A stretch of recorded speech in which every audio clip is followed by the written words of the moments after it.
You know the drill. You wake up, the alarm blares like a siren calling you to battle, and before your feet even touch the cold floor, the armor is already being strapped on. It is an invisible, heavy suit made of expectation, obligation, and the desperate, quiet fear that if you ever let a single crack appear in the facade, the entire structure will collapse, taking your worth with it. You are the one who has it all together. You are the shoulder for everyone else, the problem solver, the steady hand in a world of shaking ones. But beneath the ribs, there is a hollow space that feels like a cavern, echoing with the sound of a question you are too terrified to voice. If I am not the strong one, will I still be here tomorrow? You fear abandonment not because you are physically alone, but because you are emotionally invisible. You have learned that being needed is the only currency that buys you belonging. So, you curate a version of yourself that is reliable, stoic, and unshakable, terrified that the moment you reveal the exhaustion, the doubt, or the simple, human need to be held, you will be deemed a burden, or worse, someone no longer worth the effort of keeping close. The mirror is your most honest enemy. In the reflection, you see the eyes that have mastered the art of looking attentive while the mind drifts into a fog of overthinking. You are perpetually rehearsing conversations that will never happen, agonizing over the tone of a text message sent 3 days ago, or dissecting a social interaction until the meaning has been stripped away, leaving only the sharp edges of self-criticism. Every day is a performance. You walk into meetings, into living rooms, into the spaces you share with others, and you execute your role with precision. You laugh at the right moments, you offer the right advice, you nod with the right amount of empathy. But inside, there is a phantom running in circles, clawing at the walls of your own consciousness. You are so disconnected from your own needs that you have begun to view them as enemies, as inconveniences that threaten the fragile stability you have worked so hard to build.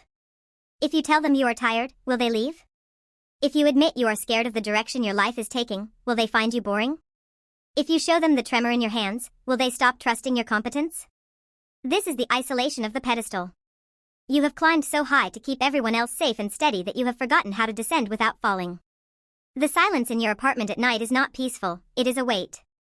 It is the moment when the mask finally slips, and you are forced to sit with the stranger you have become. You spend these hours scrolling, not because you are looking for anything, but because you are trying to drown out the noise of your own thoughts with the static of other people's lives. You look at them, so free, so seemingly unburdened, and you resent them, not out of malice, but out of a deep, aching envy for their permission to be human. They stumble, and people rush to catch them. You stumble, and you catch yourself before anyone even notices you lost your footing, terrified that if someone caught you, they would see that you are not made of stone, but of bruised glass. You have perfected the art of the half-truth. When someone asks how you are, you say fine with such practiced ease that even you almost believe it. You have become a ghost in your own life, haunting the hallways of your responsibilities, observing yourself as if from a distance. You do things not because you want to, but because you have built an identity around being the person who never says no. The dread of potential rejection is a leash that you hold yourself. You feel like a fraud, constantly waiting for the other shoe to drop, for someone to realize that the person they are relying on is actually just a scared child trying to keep the sky from falling.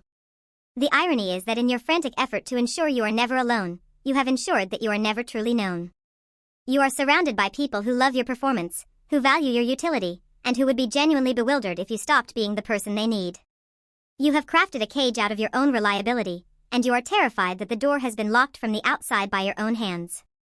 The tragedy of your existence is that you are starving in the middle of a banquet, surrounded by people, yet unable to reach out and grab a plate because you are so focused on serving everyone else. You think that if you stop gesticulating, if you stop the movement, if you stop the labor, the love will stop flowing. You have equated love with maintenance. You believe that as long as you are useful, you are secure. But the exhaustion is becoming a physical presence now. It sits in your shoulders, it makes your breath shallow, it turns your dreams into to-do lists. You are running a marathon on broken ankles, smiling through the pain because you are convinced that the finish line is just around the corner, even though you have been running for years and the path only keeps stretching further into the darkness. You look for validation in the eyes of others, searching for a sign that you are seen, but all you ever see reflected back is the image of the person they need you to be.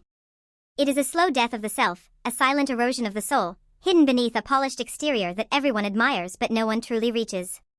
Yet, deep down, in the quietest hours of the night when the lights are low and the shadows stretch long across the floor, there is a flickering realization. It is a cold, sharp truth that you have been avoiding with every fiber of your being. You have realized that the fear of being abandoned is not really about the people around you. It is about you. You have been abandoning yourself for so long, neglecting your own boundaries, silencing your own voice, and dismissing your own pain, that you have become the very thing you fear most, someone who leaves when things get difficult. You have left yourself behind to keep the peace. You have sacrificed your own presence in the world to ensure the presence of others. And in this moment, you realize that the person you are most afraid of being abandoned by is not your friends, your family, or your partner. It is the person you were before you decided that you had to be strong to be loved. You are the one who left. You are the one who stopped listening. You are the one who chose the mask over the face. Admired for the strength I never felt. Loved for the person I am not.